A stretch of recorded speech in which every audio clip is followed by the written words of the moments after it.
Hey, Living Word family. Thanks for tuning in to this week's midweek conversation. I hope that you're doing well.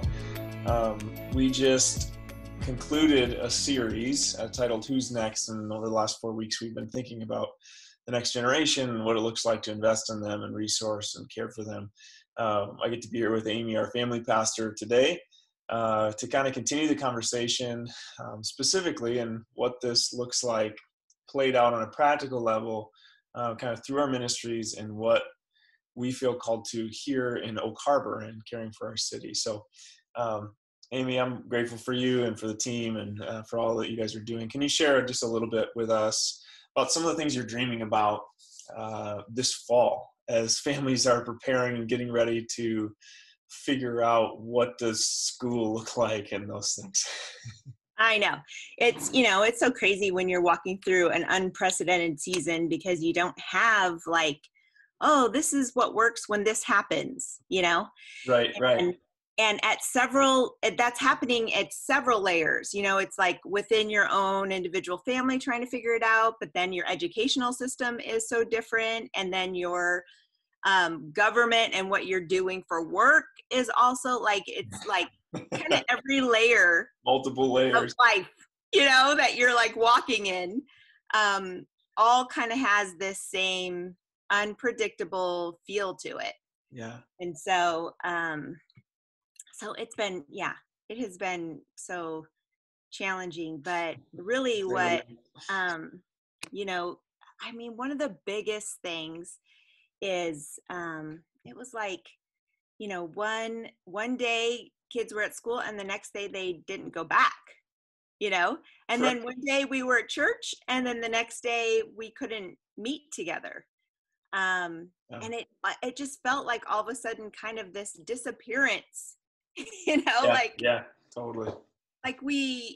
It's like we all got separated without having a time to prepare or to say process goodbye. The separation. Yeah. So crazy. Yeah. And so we've just kind of been leaning into whatever ways we can to try to connect and check in and, kind of be there for people. Yeah. And a lot of that has ended up being online stuff, Yeah. But our next gen team, we have been talking about with school coming up. And the thing with school is for kids, school is their whole life during this age group, right? Think about it. It's where they spend a majority of their time.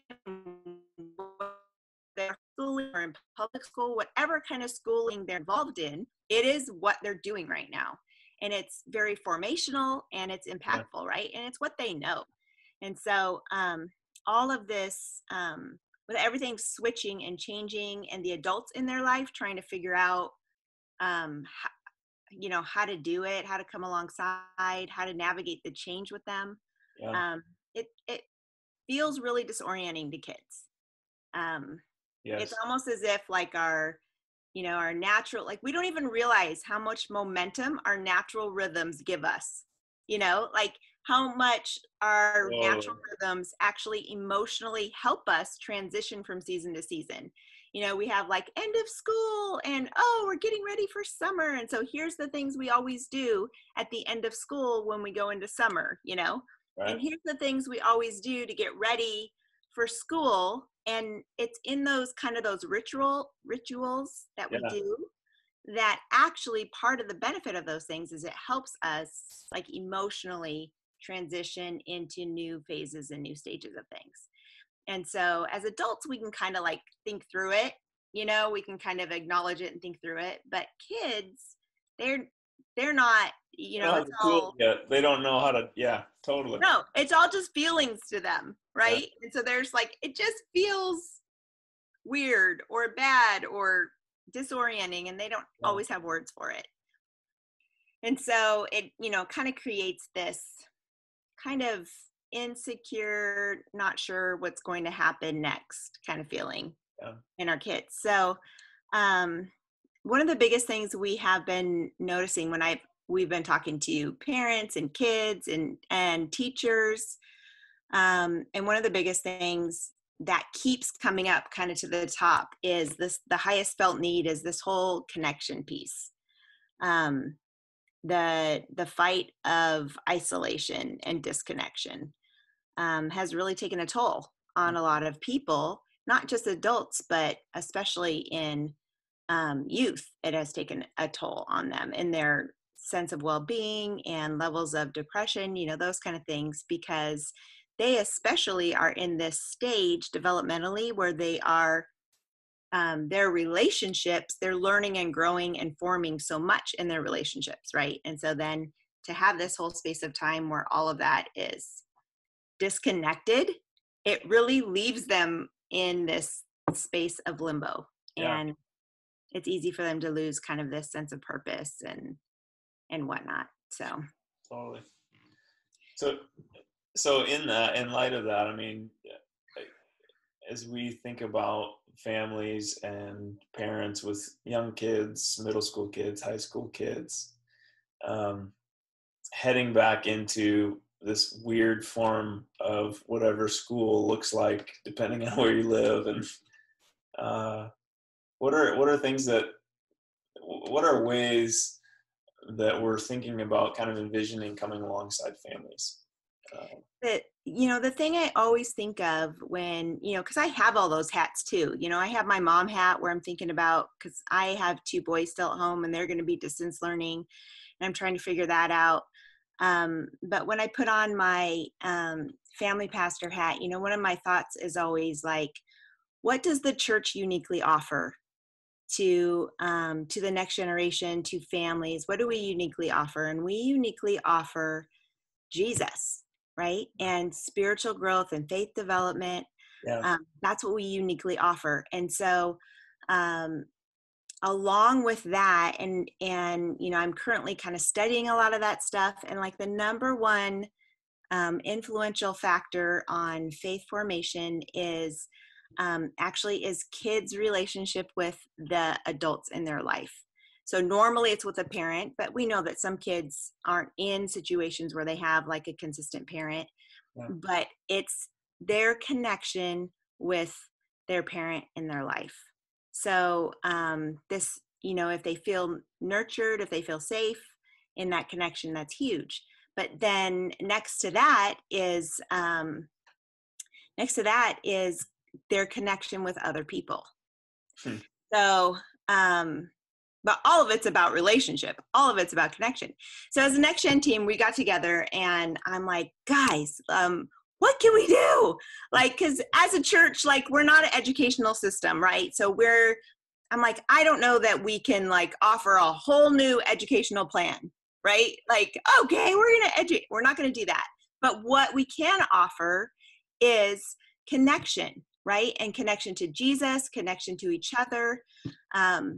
And so we are dreaming about creating some space in our building during the week to create like learning support groups. So small groups of probably middle school, high school, we're thinking, that they can come. So, one of the key factors that I've been hearing from parents and from the community and stuff is like, Wi-Fi, consistent Wi-Fi is a big deal. We also have scenarios where parents have to work. And as we know, our financial climate is, kind of on the edge. Like people are struggling that way. And so they have to work. And so there's not even an adult at home to help support kids with their learning, just to make sure that they're there and they have what they need and they can kind of do that. And so, man, I just walked through our youth center and I was like, we have space. We have Wi-Fi, and we have people who care about kids, who are safe people who care about kids. I'm like, what can we do to leverage the resources that we have to be the hands and feet of Jesus to the families in our community? And to me, it feels like a couple of fish and some bread, right? Like the little boy who brought his lunch and he's like, okay, well, here's all I have to offer. And it's supposed to feed like multitudes. feels a little bit like that to me. But that's our calling, right? That's what God requires of us, is to offer what we have. And he's the one that multiplies it. He's the one that makes it grow. He's the one that does the work in it. So really, we are dreaming about how can we create a space that, that is compliant with safety, because we don't, we want our kids to stay healthy and safe. But also they can come to a quiet space that is successful for them to do learning, and they can connect with each other. And there's other adults there that are caring adults that want to connect with them. Yeah, it's beautiful. I love that. And I think, I think in any situation, God's just so good in that he provides everything that we need to navigate whatever we're navigating. I really believe that's true. And a lot of times that comes through relationships and networks of relationships, and thinking about what it looks like to mesh together relationships and care for kids. I mean, that is why we exist. It's what you just said. Like, we give what we have to care for those that are around us. And so I think it's a beautiful thing that's being dreamed up.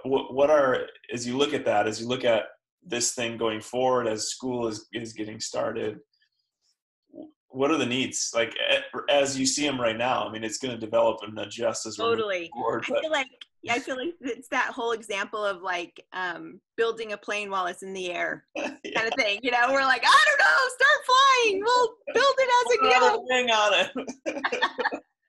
Yeah, so I mean, we're going to be doing that, and there's going to be some adjustments. But right now, as you look at it, what are going to be some of the needs as our church family is seeing this and going, how can I help? Yes. What are some of the needs that you'd see kind of moving forward? I mean, honestly, I feel like we can keep the model pretty basic, so it doesn't have to be complicated. Yeah. And I feel like probably our number one need is if we could develop a team of volunteers who are willing to to show up and be there for kids. Yeah. That they don't have to be professional educators, because I'm kind of thinking that we would have them come during their school time frame, right? And so they would be engaged in doing their school stuff, but we would be there to, maybe they're like, I can't get this video working, or, math is not my thing, whatever the case may be, but that we would have a team of volunteers. And that would be, maybe pretty consistent. Like you could do Mondays. I do Mondays with this particular group, because it would be ideal to be able to build relationships and stuff. So our next gen team, I don't think we'd be able to cover all the hours and all the groups that we potentially could do. We'd be more limited if it was just left up to just our team. So our team will definitely be involved, but man, I just feel like there are adults that even have been listening to our series that is like, sign me up. Yeah, I'd be happy to show up and hang out with kids for a set amount of time to be a support to them during this crazy transitional time. And not only a support to them, but it's us standing alongside families too and saying, we're going to show up for you. Yeah, that's good. So I think a team of people. And I'm working on kind of what a tentative schedule could look like, so people could see it wouldn't be like you'd have to do it forever and always. And actually, this probably is going to be a temporary thing, because as soon as school starts up and kids are able to go to school, then we would, pivot in a different way probably and support in a different way. But so that would be the number one thing. That's good. Is the human resource. So Living Word family, as you're tuning in and you're seeing this and listening to this, you've just heard a request and an opportunity, really, for all of us to engage. And if you have opportunity, we just invite you to join in the process. So I'd say first, if you're hearing this and are feeling stirred, I'd ask you to pray. What does my involvement look like? And whatever rolls out as we communicate it, like, what does it mean for me to be a part of what's going on here? jump in on that. I want to ask you kind of one last question, and to kind of close our time. If you were sitting thinking about these families as we just process some ways to support them, if you were sitting in the living room with mom, just dad, grandpa, grandma with kids, and they're getting ready to go into a brand new form of school, what encouragement would you give them? What would you say to them? I mean, I could do a whole series on this. Right? I have a lot of things to say. No, just to encourage, really, because that's me, right? I'm right there. I'm in the same canoe. But probably one of the first things I would say, and this is just kind of reflecting with myself, like I have just been slow to be prepared for this next school year. I have been slow. Normally, I'm way more prepared than I am right now. I don't feel prepared at all. But part of that is I think that we need to just take a moment, just a moment, and kind of acknowledge like all the levels of things that have changed, the challenges, the loss, all of that has transpired. And in that process of kind of just taking a moment to acknowledge it, then also at the same time, kind of an inventory, right? Yeah. Put out your paper, write a list of all the things that have changed, that are hard, that feel overwhelming. Write a list. And then on the other side, take a minute to think through, where have I seen God in this past season? Where have I seen Jesus? What has he done? What have I learned? Where has he revealed himself in a way that I never thought possible? Because typically in those hardest places is where we get the sweetest revelation of who he is. Yeah. And so I really think that we just need to take a minute, because what's happening is our natural rhythm is completely off. And so we're really restarting.